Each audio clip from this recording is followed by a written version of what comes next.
नमस्ते प्यारे बच्चों। आज हम जिस टॉपिक पर चर्चा करेंगे, जिसके बारे में मैं आपको समझाने वाली हूँ, वो हमारा विषय है मनुष्य का पाचन तंत्र।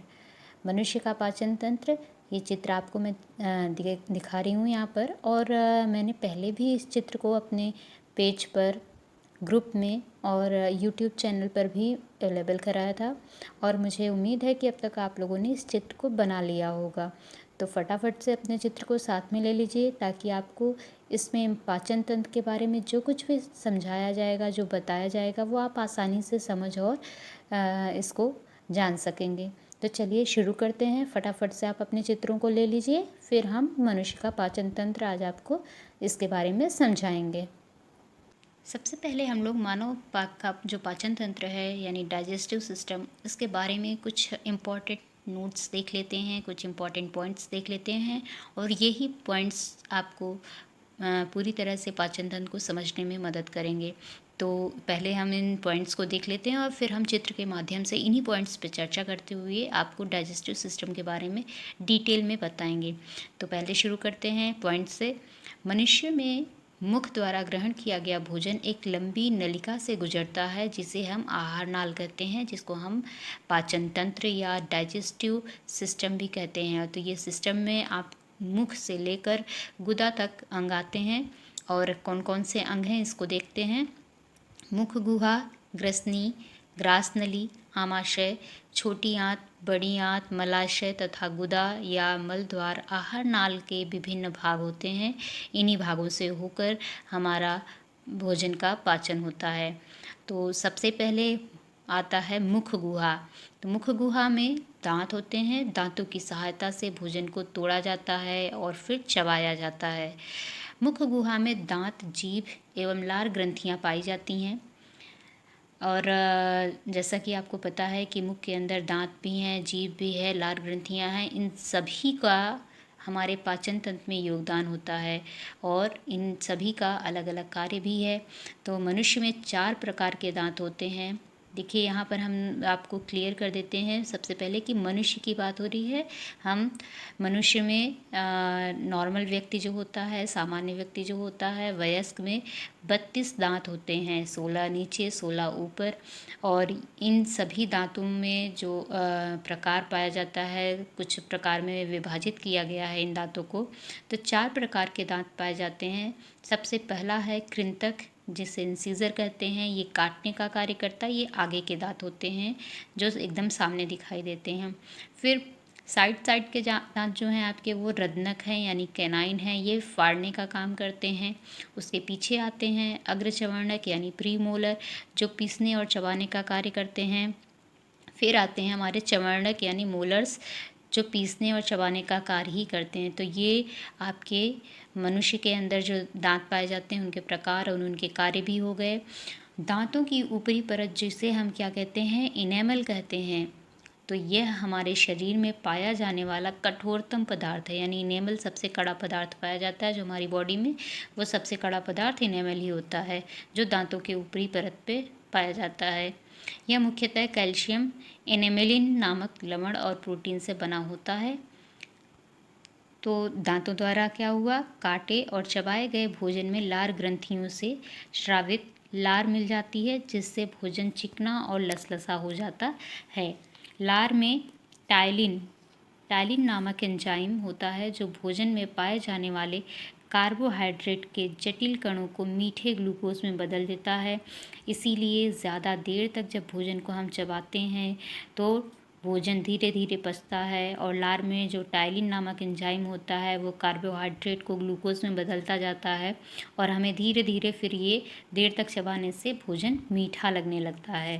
तो ये आप इम्पॉर्टेंट ध्यान दीजिएगा कि लार में जो टाइलिन होता है, वो कार्बोहाइड्रेट को ग्लूकोज में चेंज करता है। इसीलिए ज़्यादा देर तक जब हम भोजन को चबाते हैं तो ज़्यादा मात्रा में वो कार्बोहाइड्रेट को ग्लूकोज में बदल देता है, जिसकी वजह से भोजन हमें मीठा लगने लगता है। रोटियां स्पेशली जो कार्बोहाइड्रेट युक्त हैं, वो आपको मीठी महसूस होती हैं, मीठा आपको स्वाद में आती हैं। अब आपका भोजन दांतों द्वारा चबाया गया, इसके बाद में लार उसमें मिक्स हुई और फिर लार के साथ चिकना होकर भोजन ग्रसनी से होते हुए ग्रासनली और फिर आमाशय में पहुंचता है। ग्रसनी और ग्रासनली में भोजन का किसी भी प्रकार का कोई पाचन नहीं होता है। इसके बाद भोजन पहुंचता है आमाशय में, तो आमाशय की दीवारों से जठर रस का श्रावण होता है। आमाशय ही एक ऐसा भाग होता है जहाँ पर भोजन एकत्रित होता है और काफ़ी लंबे समय तक भोजन आमाशय में रहता है। फिर उसकी दीवारों से जठर रस का श्रावण होता है। जठर रस जो होता है वो हाइड्रोक्लोरिक अम्ल प्लस उसमें श्लेष्म होता है और पाचक एंजाइम पाए जाते हैं। अब पाचक एंजाइम जो जठर रस में है वो हैं पेप्सिन और रेनिन। पेप्सिन का काम होता है प्रोटीन को पचाने का और रेनिन दूध को दही में बदलता है। तो ये आपका पाचक एंजाइम जो कि आमाशय में पाए जाते हैं, पेप्सिन एंड रेनिन। हाइड्रोक्लोरिक अम्ल के काम भी देख लेते हैं हम लोग, क्योंकि हाइड्रोक्लोरिक अम्ल जो होता है वो बहुत इंपॉर्टेंट होता है। ये जो आपका आमाशय में भोजन है वहाँ पर उसकी प्रवृत्ति को थोड़ा एसिडिक बनाता है, जिससे कि भोजन आसानी से पचता भी है। भोजन के माध्यम को ये अम्लीय बनाता है। भोजन में उपस्थित सूक्ष्म जीवों को नष्ट कर देता है। भोजन को सड़ने से भी बचाता है। तो ये हो गया आपका HCl के काम, जो कि हमारे आमाशय में पाया जाता है, आमाशय में निकलता है। आमाशय से भोजन छोटी आंत में पहुंचता है। यहाँ पर पित्ताशय से निकलने वाला पित्त रस और अग्न्याशय से निकलने वाला अग्न्याशयी रस दोनों ही नलिकाओं के द्वारा पहुंचते हैं और इन दोनों के जो रस होते हैं, पित्त रस और अग्न्याशयी रस, ये प्रोटीन और वसा का पाचन करते हैं। तो प्रोटीन और वसा का पाचन। तो चलिए आगे बढ़ते हैं। इस प्रकार छोटी आंत का जो प्रथम भाग है उसी में भोजन का पूरा पाचन हो जाता है और भोजन तरल अवस्था में आ जाता है। जब भोजन तरल अवस्था में आ जाता है तो ये छोटी आंत में ही इतना जो उसका प्रथम भाग होता है वहाँ तक ये पूरी प्रक्रिया हो जाती है। फिर छोटी आंत का जो अंतिम भाग है वहाँ पर वही तरल पदार्थ जो है वो तरल अवस्था में भोजन पहुँचता है। फिर इसकी दीवारों पर अंगुली की तरह उभार पाए जाते हैं, अंगुली नुमा उभार पाए जाते हैं, जिससे विलाई कहा जाता है। इस भाग में पचे हुए भोजन से पोषक तत्व अवशोषित किए जाते हैं। इस क्रिया को अवशोषण कहते हैं। तो विलाई जो निकले रहते हैं उसमें पोषक तत्वों का अवशोषण होता है और वो अवशोषित करके हमारे शरीर के लिए उपयोग में लाए जाते हैं। तो भोजन के अवशोषण से प्राप्त पोषक पदार्थों का उपयोग कोशिकाओं द्वारा शरीर की वृद्धि और अन्य जैविक क्रियाओं के संचालन हेतु किया जाता है। यह प्रक्रिया स्वांगीकरण कहलाती है। यानी कि सबसे पहले भोजन जब पच गया तो उसमें से जो पोषक तत्व हैं वो विलाई के माध्यम से हमारी बॉडी में एब्जॉर्ब हो गए। अब एब्जॉर्ब होने के बाद में उनका प्रत्येक कोशिका द्वारा यूज़ कर लेना, उसको हम स्वांगीकरण कहते हैं। यानी कि सारी बॉडी में इस पोषक तत्वों का इस्तेमाल हो रहा है। भोजन का अनुपयोगी भाग बड़ी आंत में आ जाता है और यहाँ पर भोजन से पानी यानी जल का अवशोषण किया जाता है। बचा हुआ अपशिष्ट भोजन अर्ध ठोस के रूप में मलाशय में एकत्रित होता है, जो समय समय पर गुदा द्वारा मल के रूप में बाहर निकाला जाता है। यह क्रिया बहिक्षेपण कहलाती है। अब एक जो प्रोसेस है इसकी पोषण प्रक्रिया के उसके चरण देख लेते हैं। सबसे पहले अंतर्ग्रहण यानी भोजन को अंदर लेना, फिर उसके बाद पाचन होगा। पाचन के बाद में अवशोषण हो जाएगा। जो पोषक तत्व हैं, पोषक तत्वों का अवशोषण हुआ है तो उसका इस्तेमाल भी होगा, बॉडी उसको यूज़ करेगी, स्वांगीकरण होगा। फिर जो यूजलेस थिंग्स हैं, वेस्ट मटेरियल है, वो बहिक्षेपण के माध्यम से बॉडी से निकाल दिया जाएगा। तो ये हो गया पूरा पॉइंट्स, स्टेप बाय स्टेप हमने आपको इसको दिखा दिया। अब हम आपको चित्र के माध्यम से सेम चीज़ें एकदम क्लियर करके एक्सप्लेन करेंगे। तो ध्यान से देखिएगा, अपने चित्र को अपने पास अब तक आप लोग ले लिए होंगे, तो हम चित्र के माध्यम से इसको समझने की कोशिश करते हैं। चलिए स्टार्ट करते हैं। तो चलिए अब हम शुरू करते हैं। मनुष्य का पाचन हम देखेंगे चित्र के माध्यम से, और बहुत ही आसान है। चित्र अगर आप अपने पास रखते हैं तो आपको ये समझने में बहुत आसानी रहेगी कि किस तरह से ये पूरी प्रोसेस होती है। तो ये आपका मुख गुहा हो गई। मुख गुहा में जैसा मैंने पहले ही आपको बताया, दांत हैं, जीभ है और इसके अलावा लार ग्रंथियाँ हैं। 3 तरह की लार ग्रंथियाँ आपके शरीर में पाई जाती हैं। जो कि भोजन में मिलती हैं, और उसमें जो टायलिन जो एंजाइम पाया जाता है लार में, वो भोजन को पचाता है। और ये मुख से ही पाचन की क्रिया इस प्रकार से शुरू हो जाती है। इसमें कार्बोहाइड्रेट जो होता है भोजन में, वो ग्लूकोज में बदलना शुरू हो जाता है।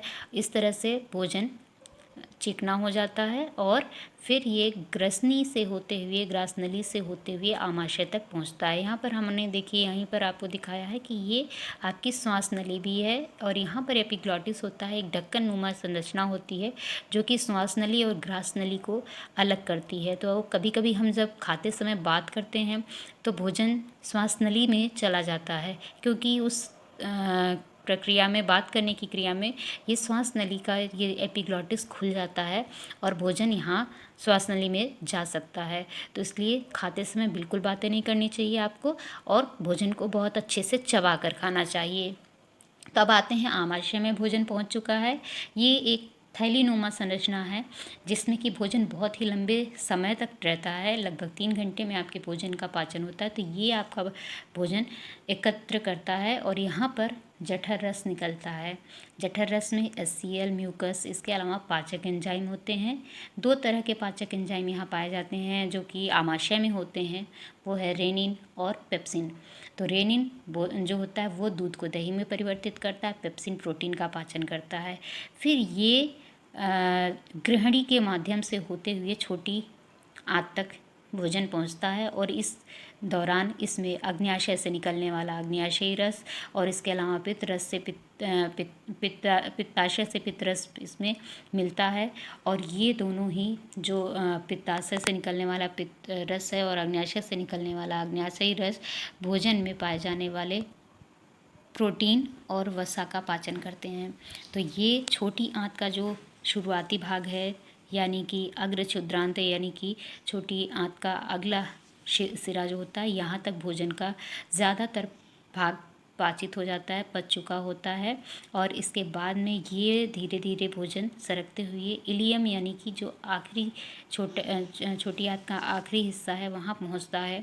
और इस भाग में छोटे छोटे विलाई जैसी, यानी कि उंगलियों संरचनाएं पाई जाती हैं, जिसमें भोजन का क्या होता है, और शोषण, भोजन में जो पोषक तत्व, क्योंकि ये सरल रूप में आ चुका है यहाँ तक पचकर, तो वो सरल रूप में भोजन का अवशोषण विलाई के माध्यम से हो जाता है।